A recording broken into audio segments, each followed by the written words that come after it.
एक साधारण दिखने वाला मोची अपने अमीर ग्राहक के साथ समस्या को ठीक करने के लिए एक सिलाई मशीन का उपयोग करता है। हालांकि जब वह जूतों पर कोशिश करता है तो वह चौंकाने वाला अमीर आदमी बन जाता है और एक शानदार कार में शहर के चारों ओर घूमना शुरू कर देता है। फिर उसे जूते की एक और जोड़ी मिलने लगती है, लेकिन जब उसे पता नहीं चलता कि वे इस पुराने ग्राहक के हैं जो पहले ही मर चुका है। देखो और देखो, वह जूतों पर कोशिश करता है और सूरज इस टायर के साथ मरे हुए आदमी में बदल जाता है। वह कैंसर के एक झुंड को डराता है और उनकी कार को एक आने वाले ट्रक से टकराता है। हैरानी की बात है कि वह घातक दुर्घटना से बाल बाल बचे हैं। अब इस नई जवाबदेही के साथ वह किसी भी ऐसे जीवन का पता लगा सकता है और जी सकता है जिसे वह सो जाना चाहता है। यदि वह 19वीं शताब्दी में मैनहट्टन के लोअर ईस्ट साइड में वापस आता है तो चिंता के एक समूह ने पड़ोस के आसपास आसमान छूते किराए पर चर्चा करने के लिए एक बैठक आयोजित की है, जिसने पहले से ही कई व्यवसायों को दिवालिया होने का कारण बना दिया है। उनके पास कोई विकल्प नहीं बचा है। उनके पास एक स्थानीय मोची है जो मदद के लिए अभिप्रेत है, जिसके पास मकान मालिक से संबंधित जूतों की एक जोड़ी के साथ लक्षणों को सुधारने और सौंपने की कुछ रहस्यमय क्षमताएं हैं और उनसे अपना काम करने का अनुरोध करें। जादू हालांकि पहले हिचकिचाता है और उसके पास डिग्री होती है और फिर एक सिलाई मशीन पर खराब हो चुके जूतों की मरम्मत शुरू कर देता है, जो बहुत ही अजीब लगता है। फिल्म तब वर्तमान समय में कट जाती है और हमें नायक से मिलवाया जाता है। मैक्स पंचों की चौथी पीढ़ी का वंशज है। वह शुरुआती दृश्य से वही लड़का है जिसे अभी तक अपने पूर्वजों की तरह अपनी जादुई शक्तियों का एहसास नहीं हुआ था। उसने मोची की दुकान के बारे में नहीं सुना है और बहुत मेहनत की है। एक जीवित व्यक्ति के लिए जो एक छोटे से अपार्टमेंट में अपनी पुरानी इनसेक माँ सारा के साथ रहता है, और यह प्रकट करता है कि उसके पिता ने उन्हें पहले परिचितों के रूप में वर्षों पहले छोड़ दिया था। वह जिमी नाम के एक नाई के करीब है, जिसकी मैक्स की एक दिन बगल में एक दुकान है, क्योंकि मैक्स अपने दिन के साथ जा रहा है जब एक महिला उसकी नौकरी में प्रवेश करती है। उसने खुद को एक सामाजिक कार्यकर्ता कामिन के रूप में पेश किया, जो लग्जरी रियल एस्टेट मालिकों द्वारा निरंतर अतिक्रमण के कारण लोअर ईस्ट साइड में किराएदार के कल्याण के लिए काम करती है। कुछ लोगों को सौभाग्य से बेदखल किया जा रहा है और कामिन एक याचिका के साथ घर घर जा रही है ताकि सरकार हस्तक्षेप करे और अमीर मालिकों को गरीब किराएदारों को परेशान करने से रोके।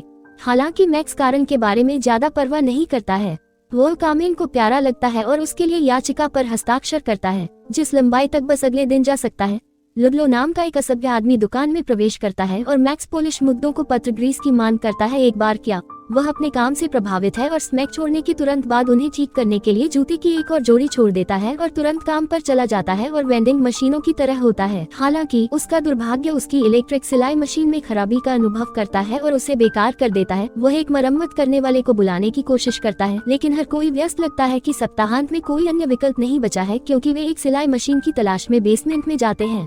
अभी भी संचालित है। वह अंततः यह देखने के लिए एक पाता है कि फिल्म की शुरुआत में उसके पूर्वज हमें क्या चुटकी लेते हैं। हम उस समय के बारे में सोचते हैं जब मैक्स पुरानी मशीन को संचालित करता है, जूते की सिफारिश कर रहा है। जब वह खत्म हो गया है तो वह ऊपर है और निर्दोष रूप से महंगे जूते पर कोशिश करता है, और जैसे ही वह ऐसा करता है वह आश्चर्यजनक रूप से लुडलो में बदल जाता है और विशेषज्ञ रूप से अपने जूते उतार देता है, और इसके साथ वह वापस अपने मूल रूप में लौट आता है।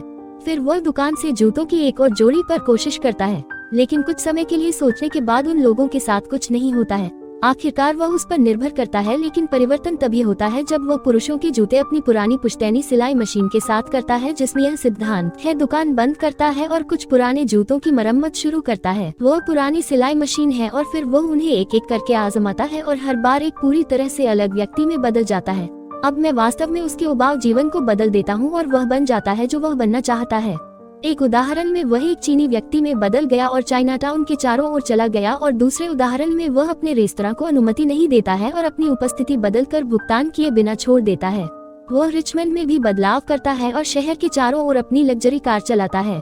इस तरह मैक्स का नीरस जीवन अचानक रंगीन हो जाता है जब उसे अपने पूर्वजों की जादुई मशीन का पता चलता है। अगली सुबह जब वह एक दुकान पर काम कर रहा होता है तो करेन नाम की एक खूबसूरत महिला आती है और उससे अपने प्रेमी एमिलियानो के जूते और लड़के की पत्रिकाएं लेने और उसकी सुंदरता से मोहित होने के लिए कहा।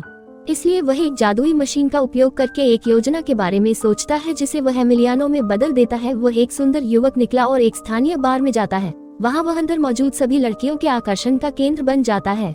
यह मैक्स को प्रेरित करता है और वह सीधे अपने अपार्टमेंट में एमिली के पास जाता है, जहां वह टेरेन को आश्चर्यजनक रूप से स्नान करते हुए पाता है। वह कॉल सेंटर में उत्साहित हो जाती है, उसके साथ तुरंत स्नान करती है, सिवाय इसके कि जब उसे पता चलता है कि उसके जूते उतारने से वह वापस अपने मूल में वापस आ जाएगा। प्रपत वह कई तरह के बहाने बनाता है और मैक्स से गुजरते दिनों के साथ भाग जाता है। कामिन के लिए भी जुनून बढ़ने लगता है और वह उस रात विभिन्न भेषों का उपयोग करके उसका पीछा करता है। वह खुशी खुशी अपनी माँ के पास जाता है और उससे पूछा कि क्या वह कोई बनना चाहता है। शून्य उत्तर नहीं, लेकिन उससे मिलने की इच्छा व्यक्त करता है। पति बस इस मर्दवाद विचार को अपने दिमाग में सुनना चाहता है। नहीं मैक्स, नहीं। अगली रात उसने सारा के लिए एक रोमांटिक डिनर की व्यवस्था की और एक सुंदर पोशाक भी खरीदी। मैक्स को पता नहीं है कि वह तैयार होने में व्यस्त है। वह क्रेता में अपने पिता के रूप में बदल जाता है। जैसा कि उम्मीद की जाती है कि मासूम बूढ़ी औरत अपने पति के साथ वर्षों के बाद फिर से खुश है। उसके पास उसका अधिक ठिकाना नहीं है और बस उस पल का आनंद लेती है जब आप रात का खाना खाते हैं। शुरुआती दिनों के बारे में बात करें और मैक्स को अपने पिता के रूप में भी नृत्य करें, फिर बिस्तर की देखभाल करें और जब तक वह सो न जाए तब तक आपकी तरफ रहता है। Thank God max. दुर्भाग्य से अगली सुबह कनेक्ट को पता चलता है कि वह कुछ ही समय में शांति से गुजर गई है। बहुत सारे लोग उनके जीवन को मनाने के लिए जगह पर इकट्ठा होते हैं। अधिकतम उसके लिए बहुत विचलित है। वह अपनी माँ के नुकसान के लिए आंतरिक रूप से खुद को दोषी ठहराता है। उसे परेशान देखकर जिमी उसे खुश करने की कोशिश करता है, लेकिन मैक्स बिना कुछ बोले ही चला जाता है। त्रासदी के बावजूद वह अगले दिन काम पर लौट आया। पहला ग्राहक लुडलो है जो अपने जूते को पुनः प्राप्त करने आया है। हालांकि चूंकि वह अपना रसीद मैच हार गया है, इसलिए जूते में हाथ डालने से इनकार कर दिया और दावा किया कि यह 1000 के बीच एक जोड़ी को ढूंढना मुश्किल है। इससे ग्राहक को गुस्सा आता है और वह अधिकतम धमकी देता है शाम तक जूते खोजने के लिए या फिर लुडलो नाम के लड़के के बीच कभी भी परेशानी नहीं होगी और हल्के से जाने के बाद ही उपयोग करे। मैक तुरंत उस अपमान का बदला लेने का फैसला करता है जिसे उसने अभी झेला है। इसलिए वह वास्तव में लुडलो का अनुसरण करता है। जिस तरह से उसे पता चलता है कि वह एक गैंगस्टर है जो लुडलो के अपने अपार्टमेंट में पहुंचने के बाद निश्चित रूप से दूसरों को धमकाता और पीटकर जीवन यापन करता है, लेकिन तेजी से अपने लोगों के साथ कुछ व्यवसाय के लिए छोड़ देता है। अफसर अगला खुद को लुडलो के रूप में प्रच्छन्न करता है और अपने अपार्टमेंट में प्रवेश करता है जो कुछ भी कीमती सामान चोरी करता है। वहाँ उसका सामना होता है। एक नाराज प्रेमिका थी जो वर्षों से लगातार दुर्व्यवहार के कारण जगह से बाहर निकलने वाली थी। एक बार वह अकेला है। मैक्स उस जगह की खोज शुरू करता है जहां मुझे गुप्त सूटकेस मिलता है जो हथियारों से भरा हुआ है। वह एक फैंसी टसगन उठाता है और उसे इसके साथ खेलना पड़ता है, लेकिन खुद को बेहोशी में ले जाता है। कुछ घंटों बाद वह उठता है और जाने के लिए तैयार होता है, लेकिन दुर्भाग्य से लुडलो उसी समय आता है। वह अपने डबल गैंगर को देखकर चौंक गया और तुरंत उसका गला घोंटना शुरू कर दिया और अच्छी तरह से कुछ अजीब बातें सुनी। लेकिन सौभाग्य से मैक्स इसका फायदा उठा रहा है, जिसका इस्तेमाल वह वास्तविक स्तर पर दस्तक देने के लिए करता है। जब वह उठता है तो वह खुद को एक कुर्सी से बंधा हुआ पाता है और जल्द ही मैक्स एक ट्रांसजेंडर व्यक्ति के रूप में उसके पास आता है और बिना किसी विकल्प के कुछ कीमती सामानों के लिए धमकी देकर गुप्त तिजोरी में ले जाता है जिसमें कुछ महंगी घड़ियां होती हैं। तभी दरवाजे के ठीक बाहर कुछ लोग थे जो थे गिरोह के उन सदस्यों में से एक होने का पता चला है। पहले मैक्सिकन को डर लगता है कि जब लोला मेडिकेयर को फिलिया बिखेर कर उसे किसी से 50 भव्य इकट्ठा करने के लिए उकसाती है और उसे विश्वास हो जाता है कि वह खुद को छिपाने के रूप में गिरोह के सदस्यों से संपर्क करता है क्योंकि यह उनके साथ बंद है। मूल लुडलो को साथ छोड़ रहा है रास्ता। सदस्यों में से एक ने उल्लेख किया कि उसके पास अपने मालिकों के लुडलो के लिए एक आश्चर्य है और उसे जेल में गिरोह के कुछ अन्य सदस्यों के लिए एक गुप्त भीड़ में ले जाता है और पैट्रिक नाम के एक लड़के को पीटा जो कथित तौर पर उनसे चोरी करने की कोशिश कर रहा था और सभी को देख रहा था। खून और हिंसा। मैक्स विचलित हो जाता है और बाथरूम में चला जाता है। थोड़ी देर के लिए स्वस्थ होने के बाद वह लिसा कुलब्रेथ को सलाह देने के लिए बाहर आता है और दावा करता है कि हर कोई उम्मीद के मुताबिक दूसरा मौका पाने का हकदार है, क्योंकि वे आश्चर्यचकित हैं क्योंकि वे अपने मालिक को मैक्स को क्षमा करने के लिए उपयोग नहीं करते हैं और कहते हैं कि वे पैट्रिक को जाने देने के लिए सहमत हुए हैं। ठगों के लिए इस मैक के बाद अपनी यात्रा जारी रखते हैं और एक बड़े आयाम तक पहुँचते हैं जो एलेन ग्रीनवाल्ड्स नामक एक रियल एस्टेट मालिक से संबंधित है। आगे की हलचल के बिना उसने 50 जी युक्त एक लिफाफा आपको लुडलो को सौंप दिया और उसे लक्ष्य को पूरा करने का आदेश दिया। बाद वाला काम जानने का नाटक करता है और दुर्भाग्य से पुरुषों के साथ आत्मविश्वास से छोड़ देता है। मैक्स स्पष्ट रूप से वापस लौटता है कि ट्रांसजेंडर लोग लुडलो इंतजार कर रहे हैं उसके लिए एक बंदूक और गैंगस्टर के साथ जो उसे मौत के घाट उतारने की कोशिश करता है, लेकिन मैक्स चतुराई से एक जूते को उतार देता है और अपने मूल रूप में वापस आ जाता है। यह चौंकाने वाला है। भागने के अवसर का लाभ उठाने की तो बात ही छोड़िए, लेकिन कम से कम एक पैर की गर्दन के साथ हम सिर्फ स्टिलेटोस चाहते थे, क्योंकि गैंगस्टर धीरे धीरे गुजर जाता है और वह डर जाता है कि मैक्स यह देखकर भाग जाता है कि क्या अगली सुबह वह सीधे मैक्स के साथ पुलिस विभाग को सभी बयान प्राप्त करने के बाद पुलिस स्टेशन में खुद को डालने के लिए। लेकिन देखो और देखो, हत्या का एक भी संकेत नहीं है। गीले शरीर को खून से चिन्हित करें और यहाँ तक कि देवता भी गायब हो गए हैं। मैक्स हर किसी को यह समझाने की पूरी कोशिश करता है कि वह सच कह रहा है, लेकिन सबूतों की कमी के कारण अधिकारी थोड़ी देर बाद निकल जाते हैं और मैक्स एक दुकान पर लौटता है और टेबल पर रखे पैसे और बंदूकों को देखकर चौंक जाता है। उसे देर से आता है इसलिए वह सब कुछ पकड़ लेता है और जाने के लिए तैयार हो जाता है।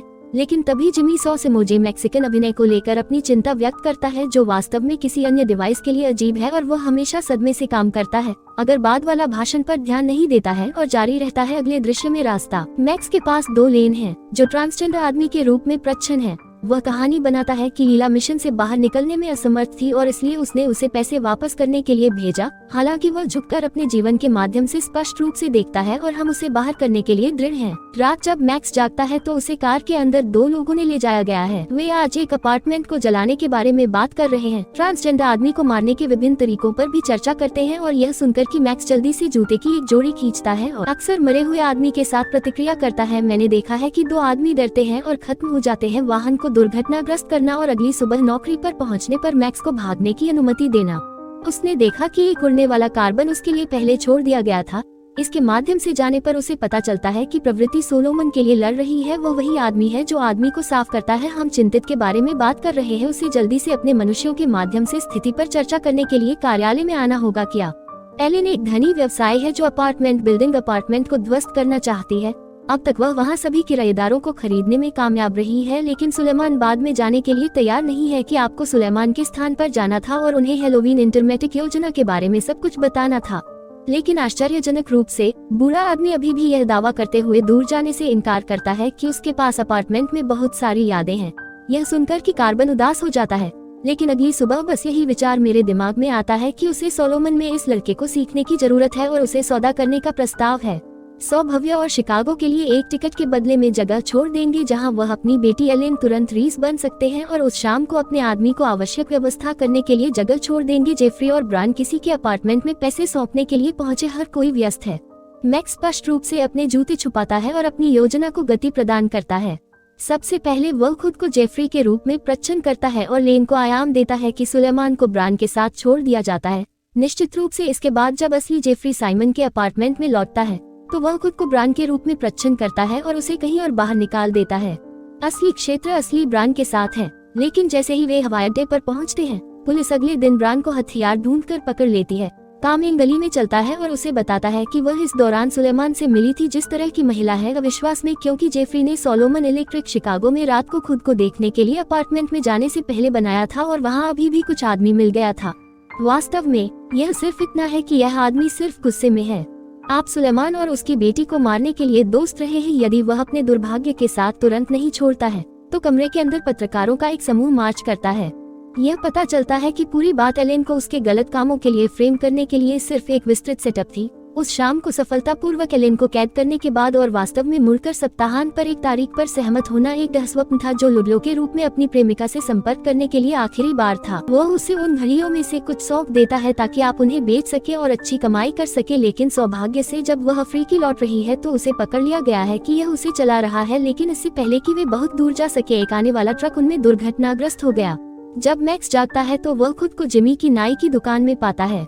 बाद वाले से पता चलता है कि उसने उसे कार से वापस खींच लिया और उसे यहाँ ले आया। भ्रमित मैक्स ने पूछा कि वह हमेशा उसकी देखभाल क्यों करता है, और जवाब में जिमी अपने जूते उतार देता है और घटनाओं के एक चौंकाने वाले मोड़ में अपने वास्तविक स्व में बदल जाता है। यह पता चला है कि जिमी के पास मैक्स के पिता अब्राहम के अलावा और कोई नहीं है, क्योंकि मैक्स अविश्वास में था। बुरा बताता है कि उसे अपने परिवार को सुरक्षित रखने के लिए खुद को छिपाना पड़ा। कुछ वास्तव में बुरे लोग उसके पीछे थे और फिर वह अधिकतम गुप्त अपार्टमेंट छोड़ देता है जहां सैकड़ों शानदार जूते डाले जा रहे हैं और उनमें से प्रत्येक को अलग अलग अब्राहम के एक महान व्यक्ति ने पहना था, जो स्वयं को प्रकट करता है।